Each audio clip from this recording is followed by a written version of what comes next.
Hey everyone. Right now I want to read one of my favorite poems. It's called Wild Geese by Mary Oliver. You do not have to be good. You do not have to walk on your knees for 100 miles through the desert repenting.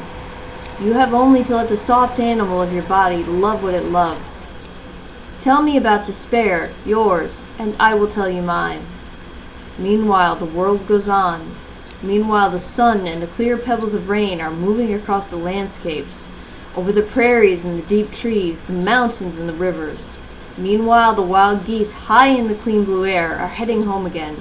Whoever you are, no matter how lonely, the world offers itself to your imagination, calls to you like the wild geese, harsh and exciting, over and over announcing your place in the family of things. Hope everybody liked that. Thanks for watching.